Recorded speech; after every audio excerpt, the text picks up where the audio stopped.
Very good.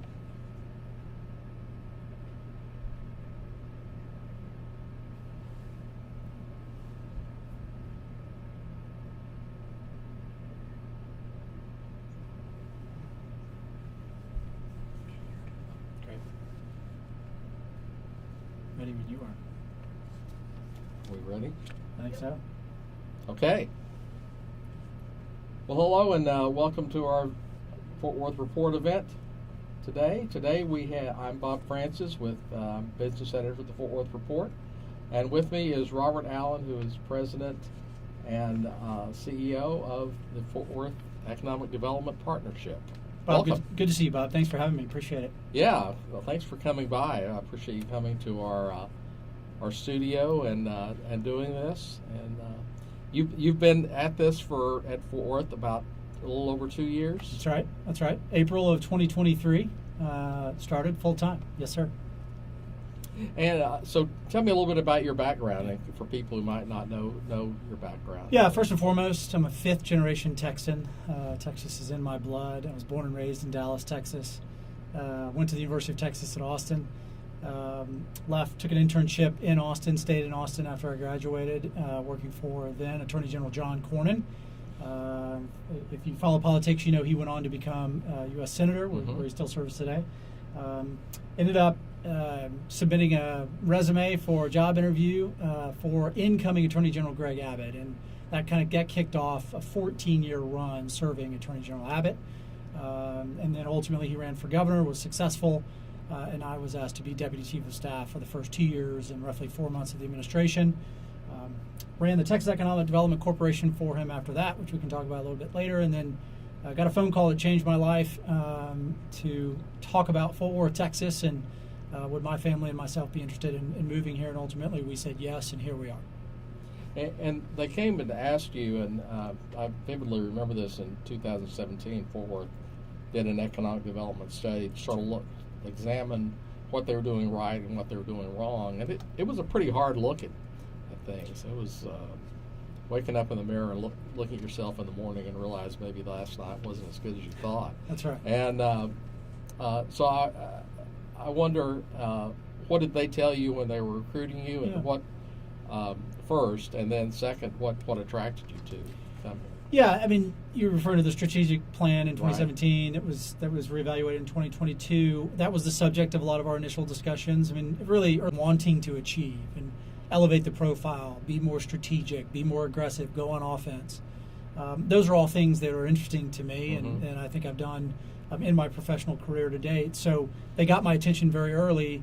They were candid about where they felt Fort Worth was in the business attraction and recruitment effort, and again, ultimately where they wanted to be, which was in the top echelon of communities in the state of Texas. So that was intriguing. Again, Fort Worth is a community that I've paid close attention to over my time, and being born and raised in Dallas and being part of the Metroplex, and these two cities intertwined so heavily, it was an opportunity for me to get back to the Metroplex and put what I felt like were some talents that I had into a bigger cause, and that cause again was really helping Fort Worth achieve the best version of itself. The experience, I will say, in the first 2.5 or so years has been excellent. The community has leaned in heavily. I picked up the phone and asked for time with folks, and people have been very gracious with their time to give me a very candid assessment of where they think we are and what we could do better. And I think that's one of the things that makes Fort Worth so special, is when you've got a community that leans in. When you say, hey, tell me the truth, you get the truth. It's not always perfect. No community is perfect. But it's immediately followed up with, but this is what I think we can do better, and here's what I'm willing to do to help. And that's I think what makes a great community great and separates Fort Worth from the rest. And so your organization was originally economic development was handled as part of the Fort Worth Chamber of Commerce. That's right. Your organization separated from that. Why do you think that was important? Yeah, so if you look at economic development traditionally, really it had been the responsibility of chambers traditionally to handle several things, including business attraction and recruitment. That's still the case in a handful of chambers across the state of Texas. There are a few that have gone to this type of model with a dedicated business attraction and recruitment organization with a separate leadership structure, separate funding structure, et cetera. I think it's important for a couple of reasons. First and foremost, it allows our team to dedicate our efforts to one single mission, and really focus on that mission, top, side, and bottom. Point two, it allows us to be nimble. We can react at a moment's notice if a project needs us to, and be responsive to that C-suite or that project team quickly. And then third and finally, I think one of the reasons that it's so important that we have a standalone organization with independent leadership is it allows us to stay fresh. And it allows us to, again, stay focused on the mission at hand, but do that in a way that we can continue to improve and get better. And we've got, the great news is, we still have the Fort Worth Chamber that can handle those traditional chamber duties, retention, expansion, workforce, those types of things. Those are critical. Those are very, very important for us in Fort Worth. And so I've got to have them continue to do that. They do that. That's great. So it frees us up to stay focused on attraction and recruitment. I don't want to get too much into the numbers, but I wonder if you talk a little bit about your budget and how maybe it compares to some other cities around, including some suburbs who have some shocking budgets for this. Yeah, this topic is always one that we discuss with people. We get a lot of questions on this topic. I think first it's important to set the table. There's many different ways to fund organizations like mine. Mine is privately funded, in large part due to the business community here in Fort Worth, Texas. Other communities have something called 4A and 4B sales tax funding. Frisco is a perfect example, and the one that normally gets held out. They have a very, very large budget. There was a bill that was passed several years ago, maybe 2 decades ago or so. I believe it was the Senator Ken Brymer bill. Don't quote me, but I believe that's correct. That's correct. To allow at the time rural communities to compete against their urban counterparts. And the thinking at the time was that rural communities that were on maybe the outside looking into urban communities needed funding to compete. And at the time, Frisco was in that category. And so they enacted, some portion of their sales tax revenue to go to economic development. And so that has ultimately been very fruitful for the Friscos of the world. Arlington is another organization. Marty Weeder runs Arlington, does a fabulous job. Great partner, by the way, I might add. They have that opportunity as well to have some sales tax revenue. We did not have that opportunity in Fort Worth. And so I thought it was, one, we knew we didn't have that opportunity, but two, I think it was important for us from a fundraising perspective. If we can keep things private, then again, we can keep things nimble. And so when you talk about dollars, we're at about $4.2 million raised this year for our efforts. I have an internal goal of reaching $5 million for our budget. Team of 6 today. Obviously, the vast majority of our budget, besides people and fielding the team, is going to go to marketing, advertising, targeting those companies, recruiting those companies into Fort Worth. You can look at other budgets, and they can be in the $10 million, $12 million, maybe $15+ million range. You'd have to get into the details about where those dollars are spent. And so we can compete. We do compete. We will continue to compete. But yeah, when you look at the funding game, there are organizations that are very, very well funded, and those are our competition. Have there been any changes in the legislature in terms of how to fund economic development? No key changes that I've seen so far in terms of economic development funding. There's some people that are looking at funding mechanisms. There were some bills that were introduced last session that did not make it across the finish line. People are always kind of looking at economic development, how to level the playing field, how to compete. But so far, nothing major that I've seen. Well, we'll circle back and talk a little bit about Jetty in a few minutes. Sure. Tell me a little bit about your board. Who are some of the leaders on your board? Yeah, Mike Berry is the chair of our board, and was somebody that I talked to a lot about this opportunity. And I just want to take a minute to talk about, early on I talked about what it was like to live in Fort Worth, Texas, because I've got an amazing wife and 2 amazing young children. And if I was going to do this, my order of priority was going to be my family, in that order, wife and 2 children, and then me.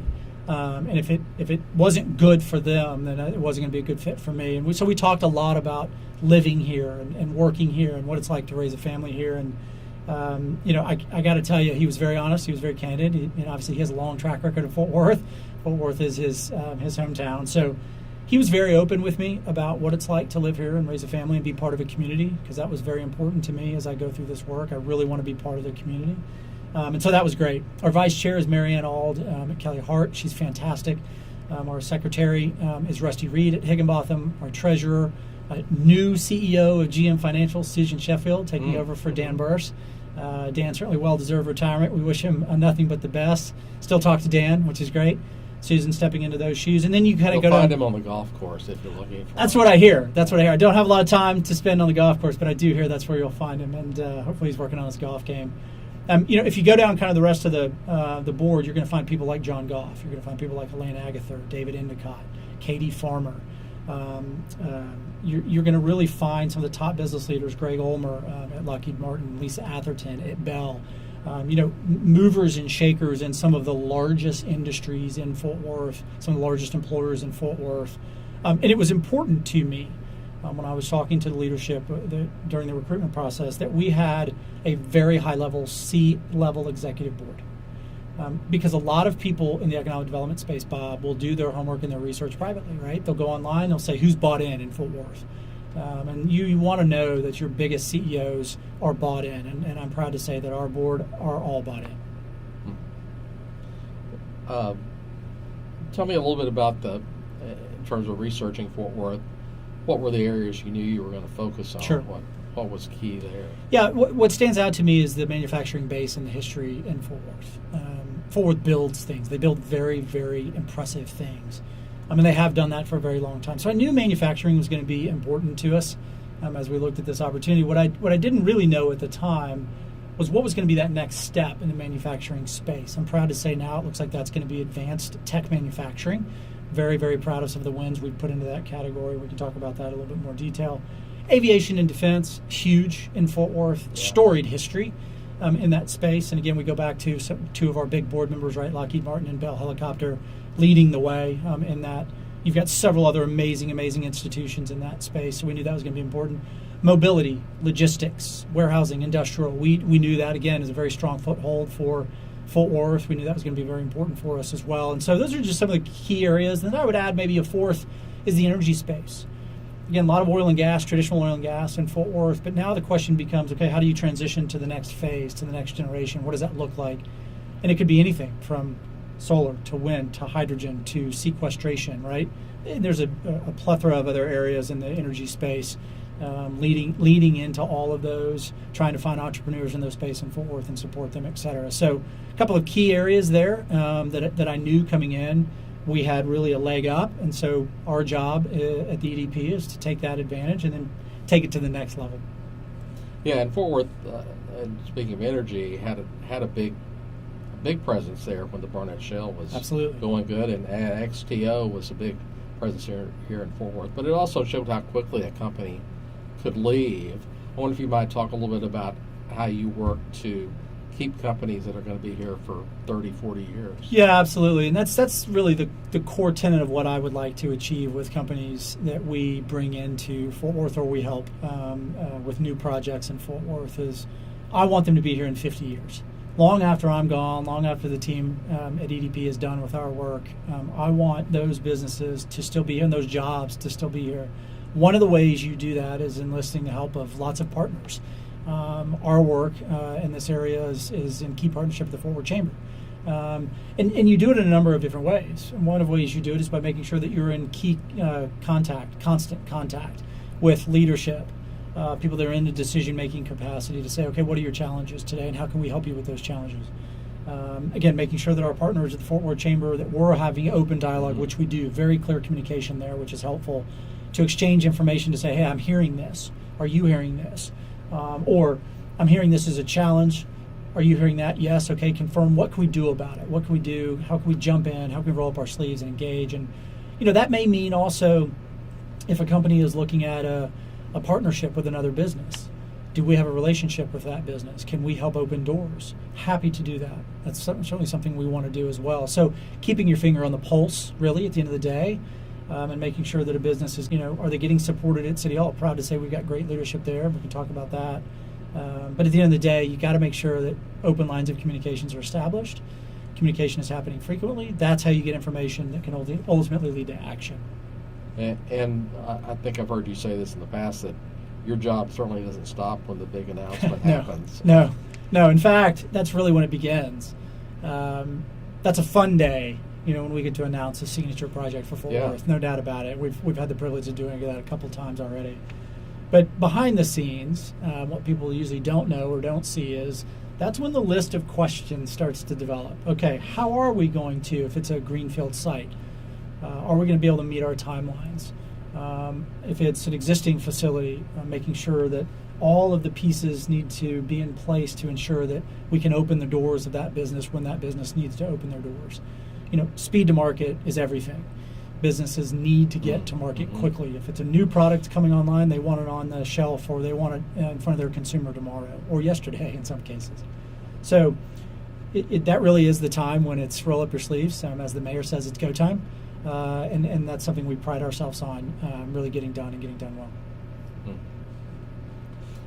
So what was the first big moment you really thought, okay, this is going to work here? What really made you think, okay, this will happen? Yeah, twofold. One, when we got the commitment of our board, that was big. It was really, really big. Again, these are, and I'm realizing I left out a key member of our board. I apologize, Robert Isom of American Airlines, right? I think about our board often, and I think about, the time constraints that they have.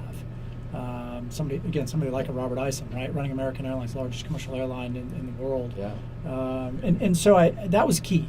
It was really key. Getting that buy-in secured was really important, and not just, yes, you can put my title and name on the list and lineup of board of directors, but at the first board meeting, it became clear to me that they were going to push me, that they were going to ask me tough questions, but then they were also going to provide some very important strategic advice and counsel. That was step one. On the project side, I'd be remiss if I didn't highlight the Bell project. You covered that project. The team covered that project extensively.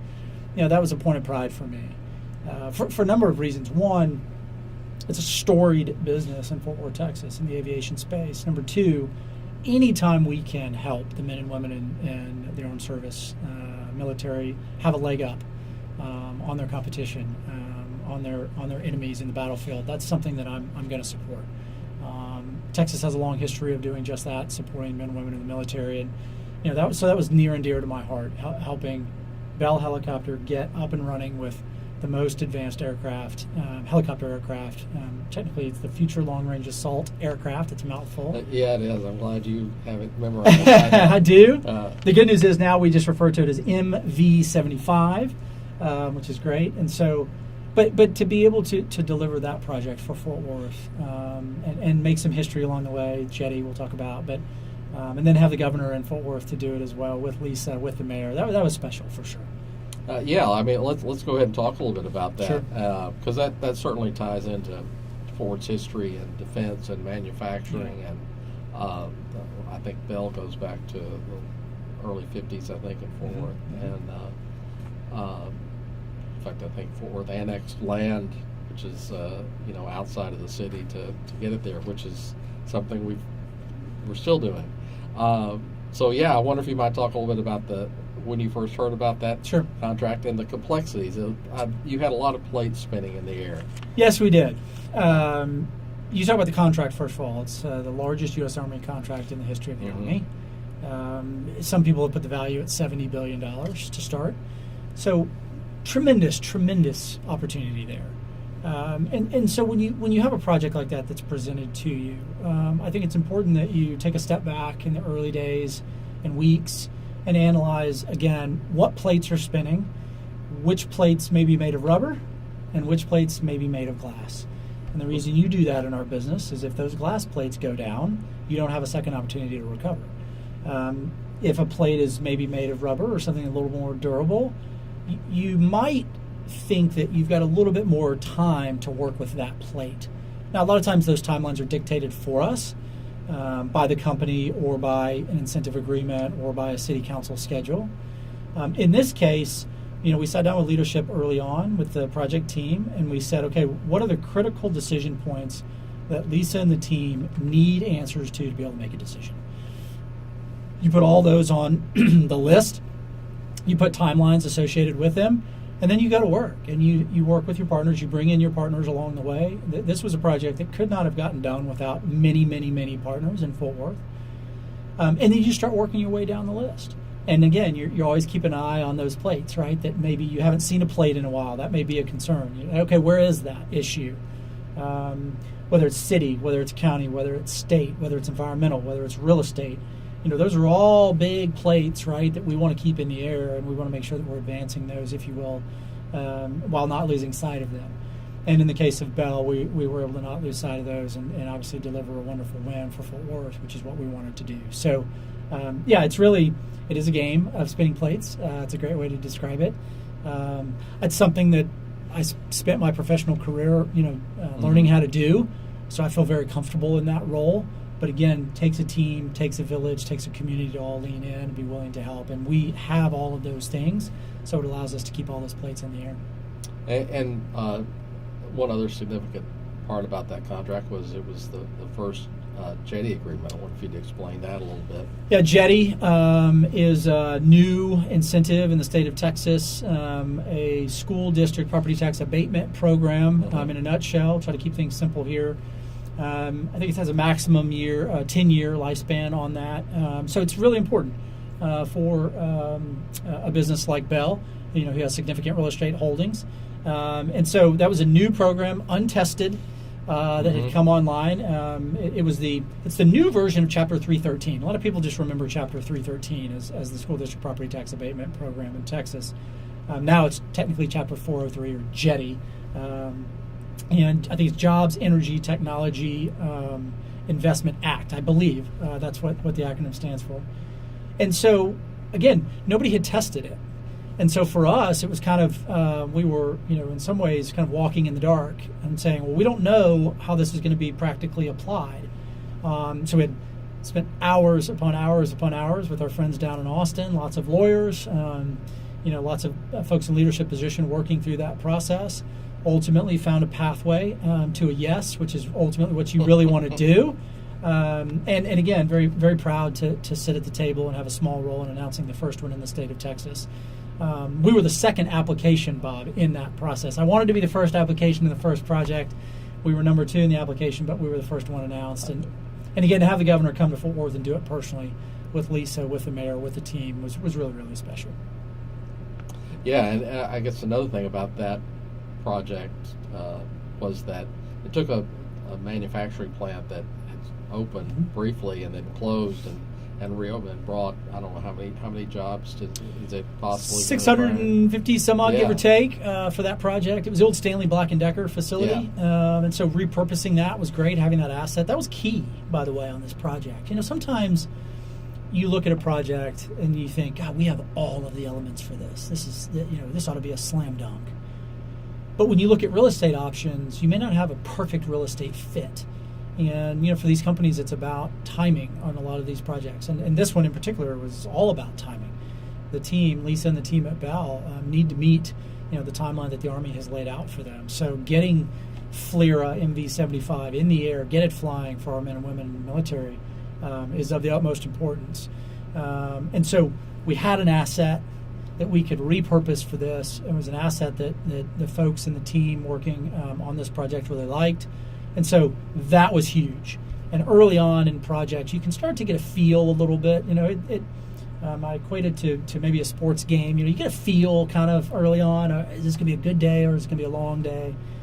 That was a positive moment for us. And we felt like, okay, we feel good on the real estate front. So now we can move on to the next things we got to do. So,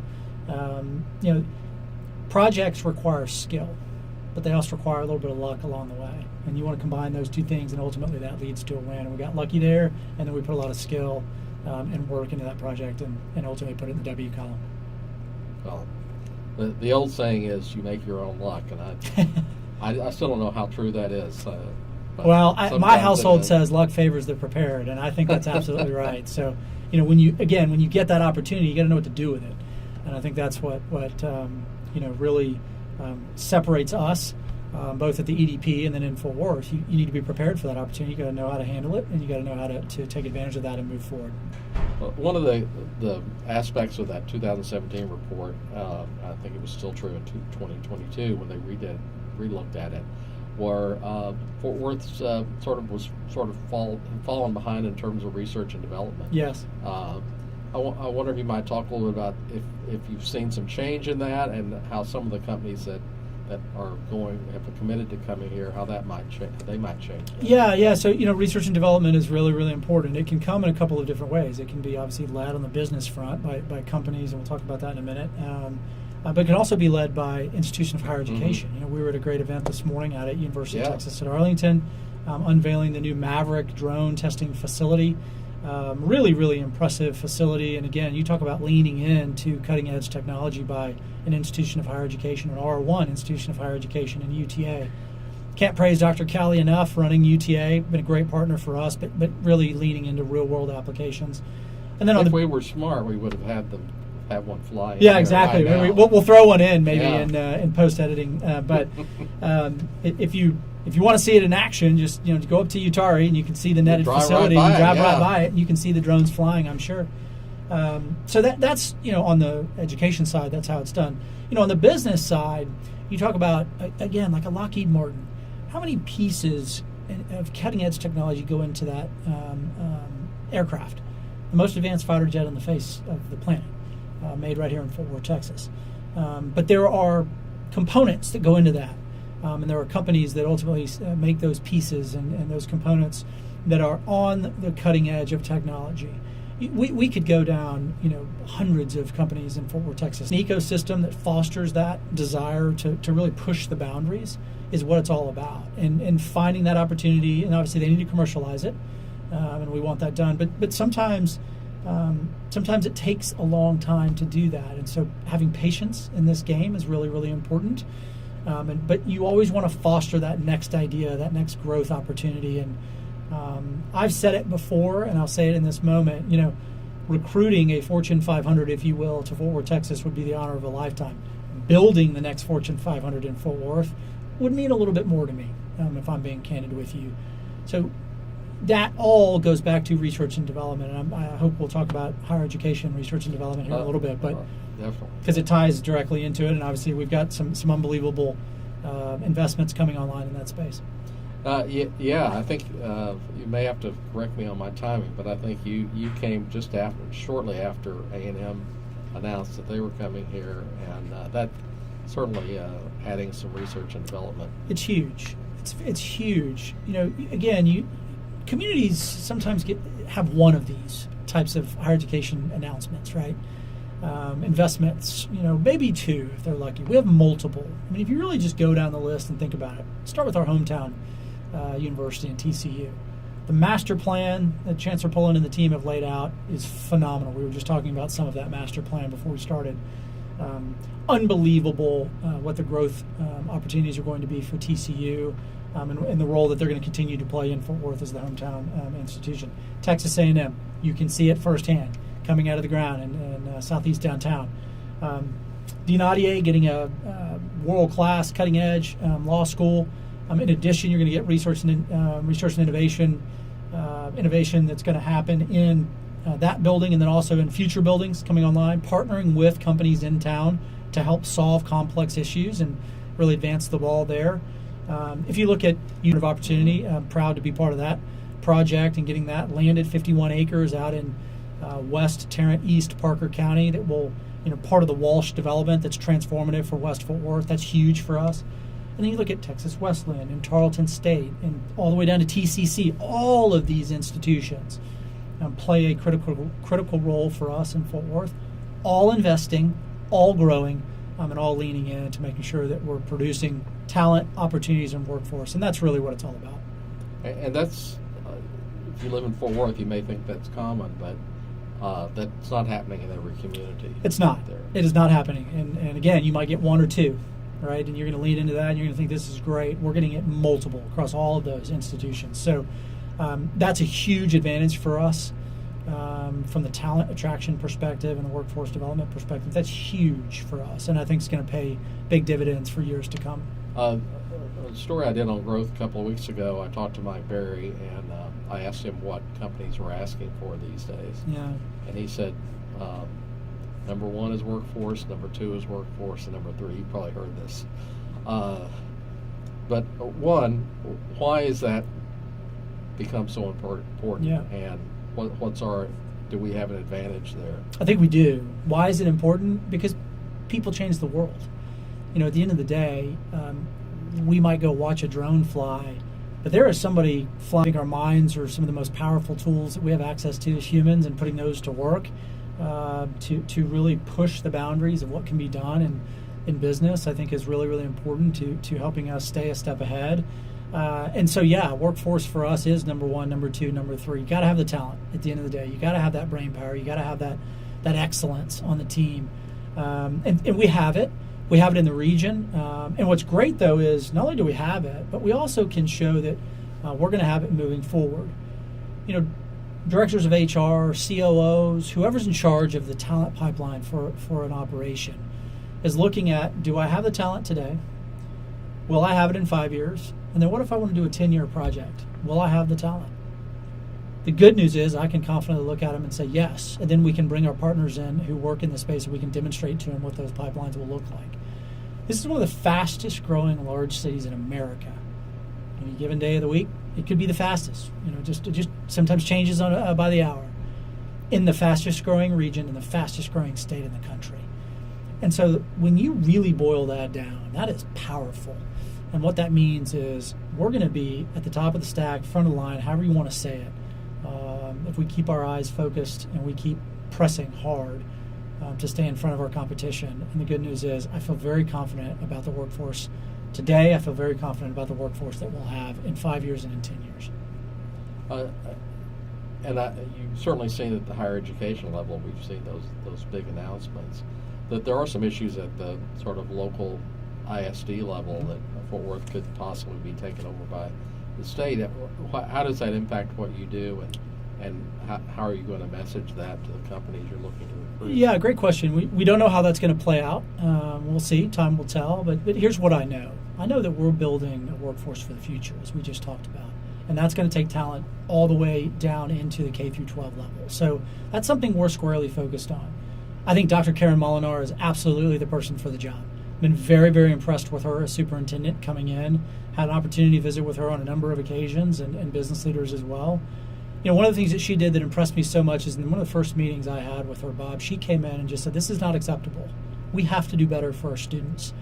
And I think taking accountability is a step one. People in my world hear me say grade our paper a lot. We're not going to be perfect. Mm-hmm. We try. We want to be perfect, but we won't.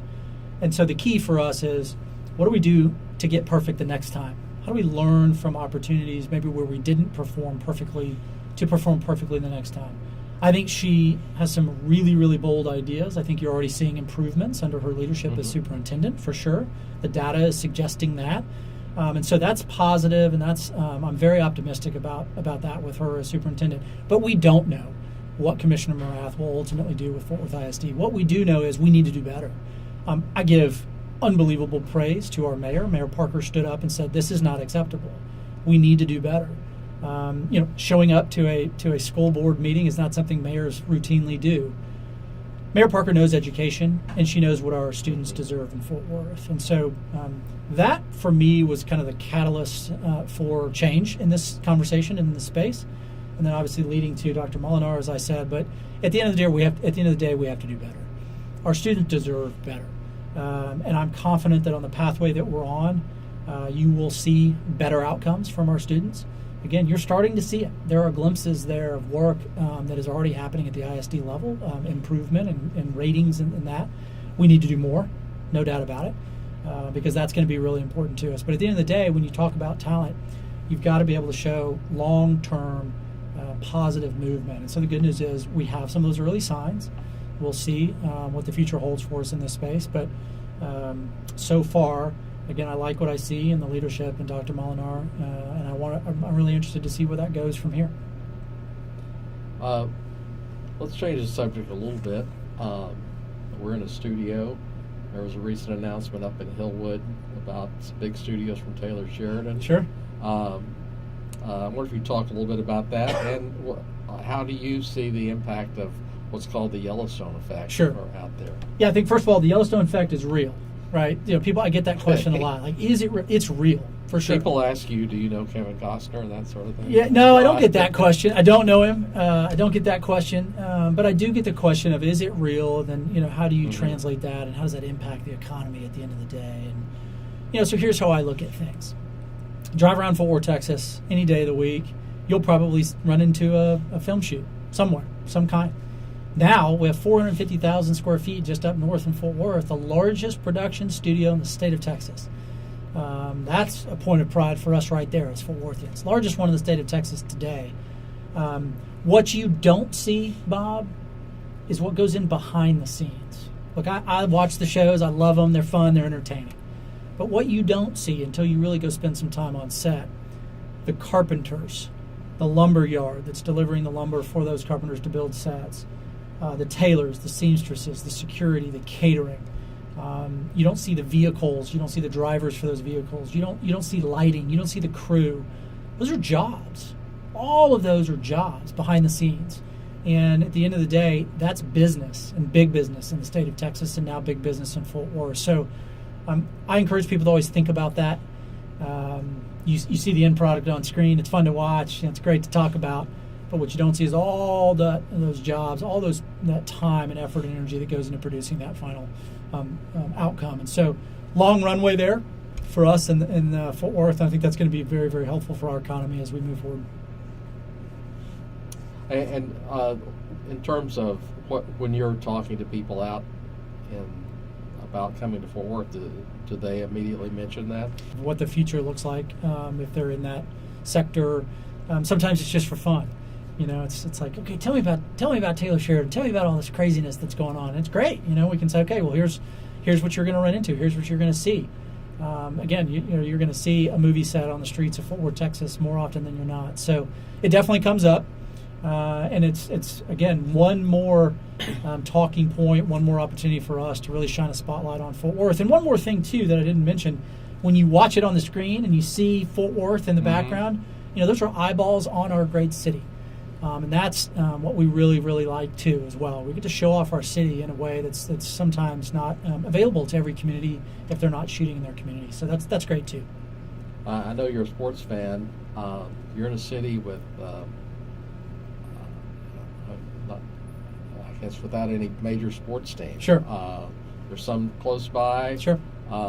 There is the bull riding organization. Yep. That's certainly become larger, but big business, and happy to have them.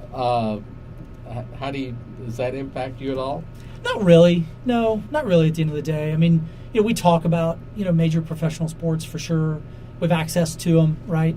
Just a short drive, to the east in Dallas, but not really. At the end of the day, we're focused on business. We're focused on jobs, and those.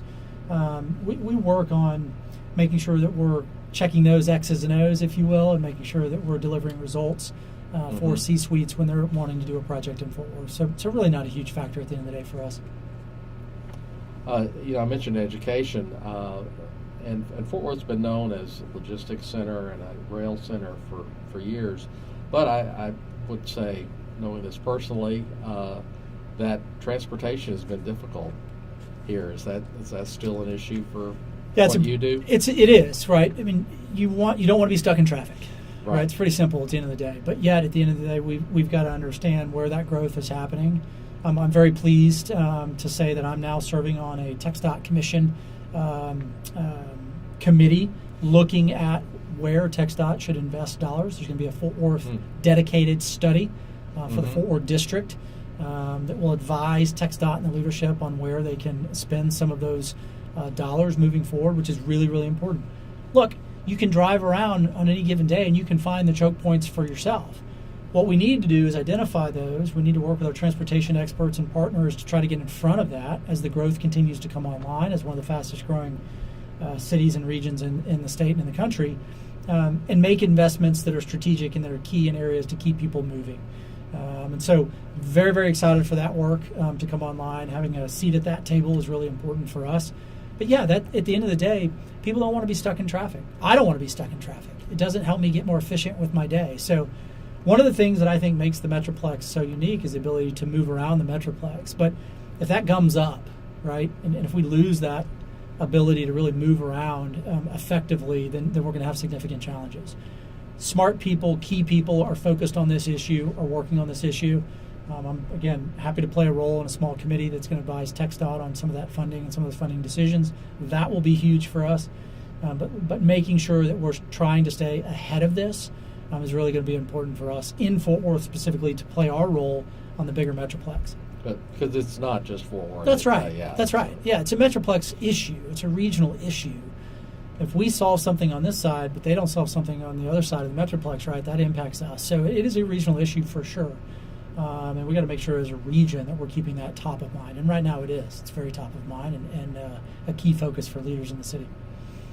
Well, one key area of economic development for the city has been the fact that we have a lot of real estate that's open. Yes. Alliance is certainly one example.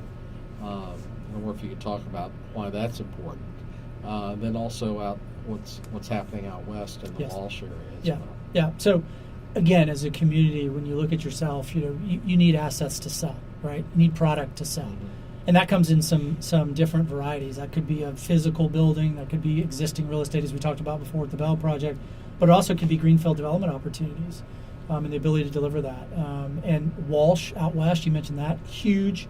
Veal, huge. Having those large acreage opportunities to be able to sell. Having the UTA West project land come online out west. So we've got an R1 research institution that has put a flag in the ground and is going to develop a campus for its students to be able to locate business adjacent to that at Walsh and in that region is going to be huge. Those are two of the fastest growing counties in the state, in Tarrant County and Parker County. So that's going to be an epicenter for growth moving forward that we're really, really excited about. Transition back up north, as we talked about, you raised Alliance. Alliance, you look at Alliance, I think there's a 27,000 acre master plan to start. Still room to grow there, which is great, opportunities to develop, but existing assets that are coming online. I think I saw new spec buildings that were announced recently, another million plus square feet that were coming online, right? So constantly delivering product that's available for us to go out and market, which is huge. And then, again, as we talked about, equally having the acreage for build out for greenfield opportunities when they come and when they want to do ground up. So it puts us in an advantageous position compared to some of our competition. There may be some competition. I won't get into specifics about who, but who are running low on available acreage, and so they're looking at redevelopment opportunities. We have the opportunity to continue to develop for a very, very long time to come. But the key there also, Bob, is not just to develop. Be smart, be strategic, be thoughtful about what we are developing and ensuring that we're not just saying yes to something that is not a good fit for Fort Worth. Yeah, I think that was mentioned in that 2017 report. I Yes. believe that perhaps we weren't focusing on the right areas when we were doing economic Yes. development. Yeah, the mayor has a great quote here real quick. I'll just throw Sure. it in. She said, our job is not to pay paradise. And I think that's great. That also speaks to her Good Nature initiative, too, which is a bold initiative that she has unveiled to protect 10,000 acres in the city of Fort Worth. And you can have your cake and eat it, too. And I think that's what makes Fort Worth so special, is that you can have that goal and achieve that goal while still securing development as we're doing at the EDP. And if you do both, you're going to be really the envy of a lot of communities across the state and the country. What's the biggest, you talk to a lot of people from around the country, what's the biggest misconception you find they have about Fort Worth? Yeah, I think just the lack of size, understanding how big we truly are as a standalone community. 1 million people now in the city of Fort Worth from a population perspective, just past the city of Austin. That got a lot of news, had a lot of people that reached out to me. Said congratulations. Having come from Austin, that was interesting for us. But I think that really just the size, the scale, the scope of what Fort Worth is at the end of the day is a misconception. And then if you expand that out, also not understanding our key role in the Metroplex. It's really important when you think about Dallas, over 1 million people, Fort Worth now over 1 million people. We are not aware in our office of any other Metroplex that close together with two core population bases over 1 million people. That puts us in a category of one of one, as I like to say. And so that obviously gives us a very unique advantage. And so at the end of the day, it's about awareness. I think that's also something that people ask me often is, what do you find that people just don't know about Fort Worth? They just aren't aware of really our size, our scope, our power, our culture. our museum district. We talk about quality of life is Mm-hmm. is very, very important for people. We have world-class museum opportunities in Fort Worth, Texas.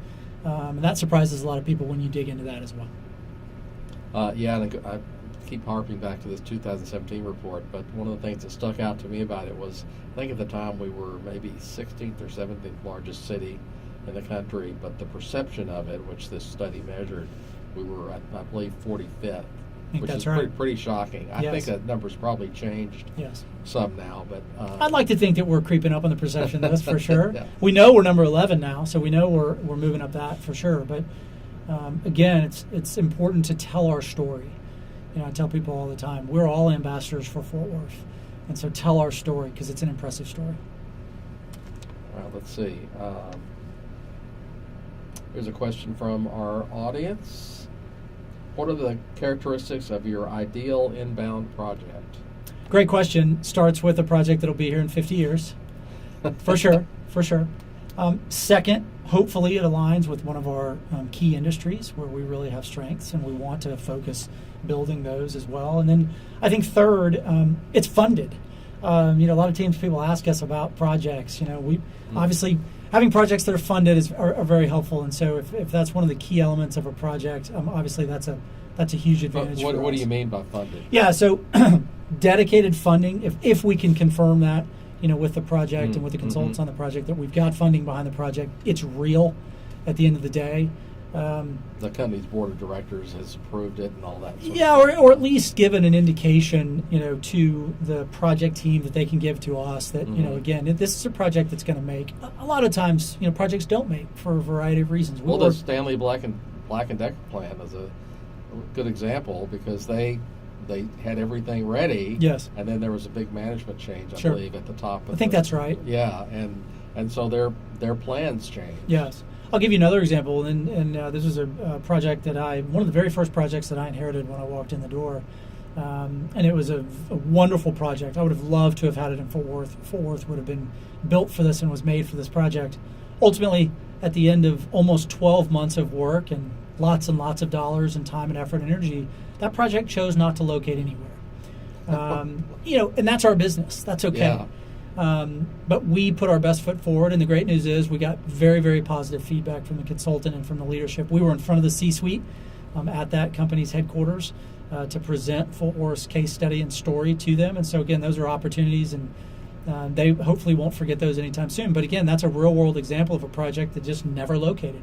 12 months worth of work, just never located. That's okay. That's part of our business. And so, yeah, that would be one of the ideal scenarios that I'd like to see when a project presents itself as one that's like, yeah, fully funded, ready to go, let's go. That'd be great. Yeah. What you mentioned your support you get from the business community. In terms of the business community telling Fort Worth story, what message would you like them to carry to say their industry leaders out there? Be loud, be proud. And dig into the information that makes Fort Worth so unique that may not be top of mind for you. And what do I mean by that? Business leaders that are running their business are focused on their business. They're experts in that space. They know their business top side and bottom, left and right. If it's education, we've talked a lot about education today. If it's education that maybe you're not as familiar with, ask questions, lean in, reach out to us. For talking points, because you could be on an airplane, you could be at an event, you could be anywhere. You are an ambassador for Fort Worth. Talk about what makes Fort Worth such a great place to do business, such a great place to live. You never know where those conversations are going to go. And so that's always my number one piece of advice, and ask, if you will, the business community is lean into it. Be loud, be vocal, be proud, and tell your story, and tell your story about why Fort Worth is so good for you. Because your story is going to be different than other business leaders, and you never know where those conversations end up. Yeah, I think a lot of people in Fort Worth assume everyone else knows Fort Worth's the greatest place to live. I've seen that all too often. Sure. So we mentioned workforce training, education. What are some of the other key issues that companies ask you about? Well, you got to have power. You got to have water, right? And so those are important. You got to have real estate. Those are important as well. And then you just have to have good support. You got to have good support at City Hall. This is a great opportunity to highlight new leadership at City Hall with Jay Chapa, our city manager. Jessica Rogers, the new economic development director for the city, started yesterday, I think. Yeah. Thrilled to have her on the team and work with her. Big shoes to fill from Robert Stearns, obviously. So Jessica's got her work cut out for her, but excited to see her come online and get comfortable in that role. Jess McCackern, the ACM over economic development at the city as well. So a lot of new blood on the team, which is exciting. And so, it takes that support. The business leaders need to know that they've got that support behind them if an issue were to arise. And again, we went back to workforce, real estate, power, water. Those are really, really key things that we've got to make sure that we're on top of and delivering for our business community. And then key connections when they need them most. Again, that could be City Hall, it could be at the state, it could be at the county. Just depends. Could be with another organization that we work closely with. It just depends on what the need is. But make sure that you can deliver responsive answers to what they need at a moment's notice. That's really, I think, what's important to businesses as they're considering either an existing project or a project that has been here for years. And so, in terms of the market out there for projects looking to come to Fort Worth, what is sort of the market for companies looking to move right now? Yeah, so there's a lot of question marks with tariffs. Mm-hmm. Those continue to be a question we get a lot, and that's a changing environment. And again, you just have to be nimble and you have to adjust.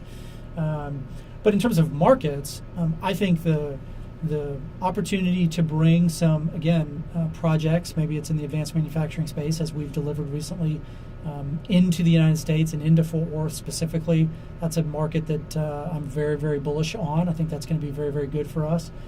I do think it's also important that we look around this country at some other markets that are challenging to be in from a business perspective. Obviously, California continues to be a state that gets talked about a lot for a challenging place to do business. We look at that. We pay attention to that. But we also look at other states and other cities that may have unique opportunities, unique challenges going on that may present unique opportunities for us. Could be a supplier located in another market. Could be a market that doesn't have very good air connectivity. DFW International Airport is a huge asset for us in Fort Worth, Texas. And so we need to be very clear about what that can do for others that are in markets that maybe don't have air connectivity that they need. And so you scour the country, you scour the world, and you start to identify markets that maybe have some challenging business environments, and you drill down further into cities, and then ultimately we look at the industries and the businesses in those markets and those regions, and then we go to work. When I talk to people about economic development, particularly smaller businesses, they don't see anything in it for them sometimes. Sure. What's your message to them? What do you think about that? We believe that a rising tide lifts all boats. And the way we do that, and the way we ensure that does indeed lift all boats, depending on the size of the business that we may bring into town or the size of the project that we bring into town, that may be a new opportunity for that small business. That may be the opportunity it may be a small bank. Maybe the opportunity to bank somebody new in town. Could be a real estate shop. Could be the opportunity to do some real estate for new people in town. Every new job that we create is future business opportunity for businesses of all sizes. And I really, really believe that. But the bedrock really of your community is going to be that small and medium-sized business for sure, no doubt. So we've got to keep a clear focus on that. But every new job, as I said, that we bring to town is an opportunity for a new something. And so it's important as we go about our work and we tell our story, we got to make sure that new project gets plugged into Fort Worth and knows about the unique opportunities with maybe some of those smaller businesses that are in town, because we've got to make sure that we're not leaving those businesses behind while at the same time lifting all boats. And we feel like successful economic development in Fort Worth through the work that the EDP does that at the end of the day. I wonder if you might talk a little bit about this couple of new companies that have announced they're coming to Fort Worth that are sort of different for Fort Worth. They're involved in manufacturing, but they're a little bit different. They're Wistron, yes, in particular. I wonder if you might talk a little bit about them. One of the largest electronics manufacturers in the world. It's a Taiwanese-based company.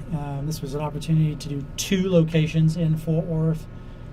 Makes some of the most advanced pieces that go into some of the most advanced computers that go into some of the most advanced data centers and other operations in the world. Yeah, I think a lot of people thought it was a data center Yes. initially. Yeah. Key components for that sector, for that industry. And so again, we talked about advanced manufacturing. We talked about advanced tech manufacturing. This is the perfect example of advanced tech manufacturing and the kind of manufacturing that we need to lean into in the city of Fort Worth. Incredibly proud to deliver both of those projects. I think we're $750 million in the capex on these two projects.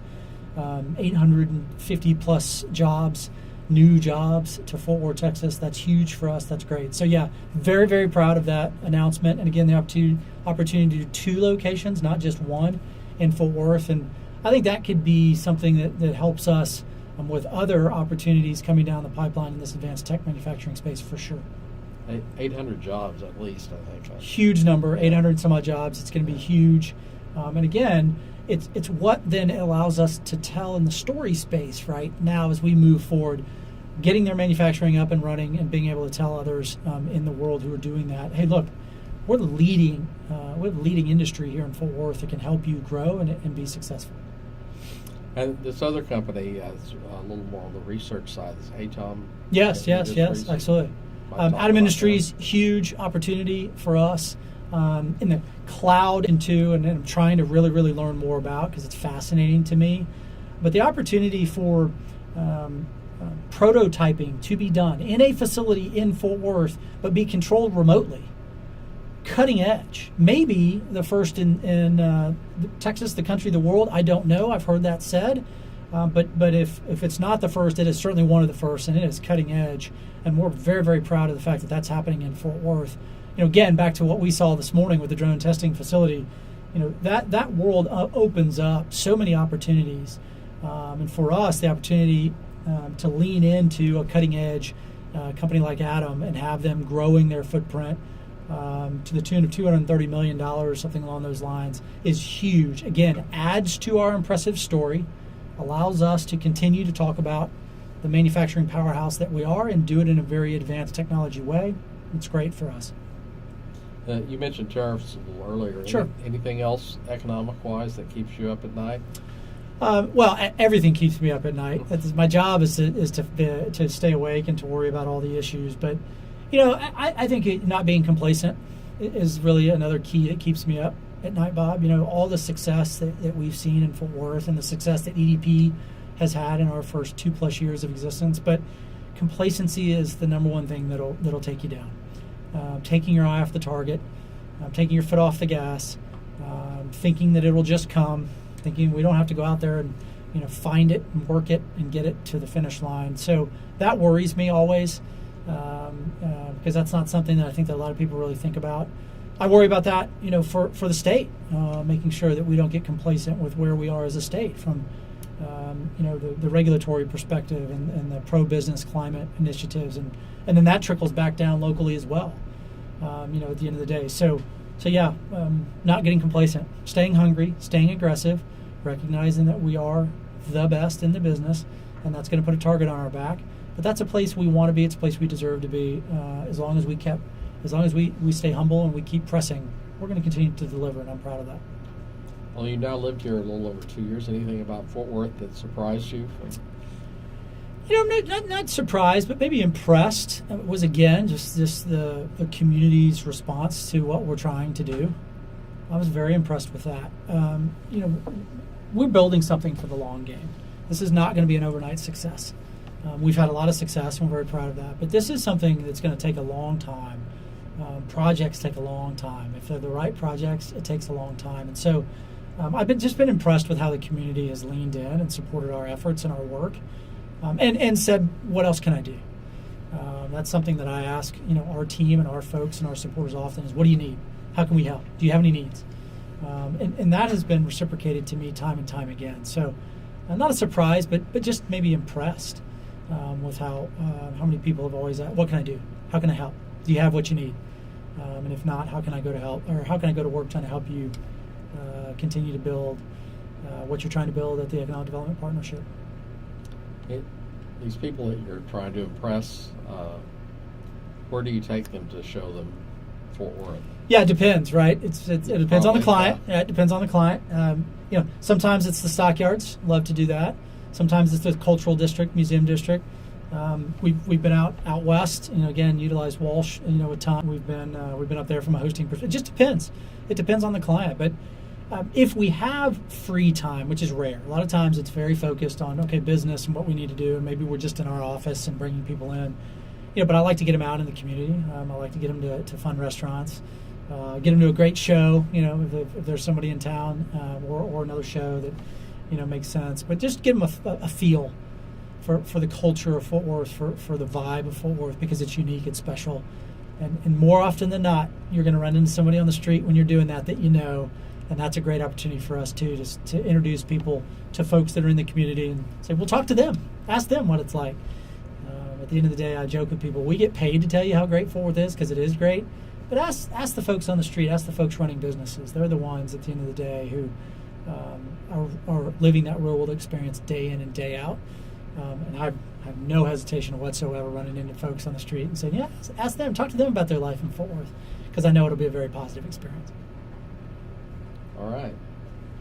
Well, I think we've used up our time somehow. It went by pretty fast, but thank you, Robert. I appreciate it, and I'm sure you'll have more to tell us in the future. My pleasure. Thank you so much for having me. Thank you for the work you do at the report.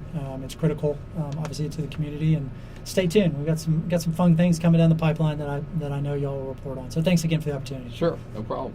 Thank you. Thanks.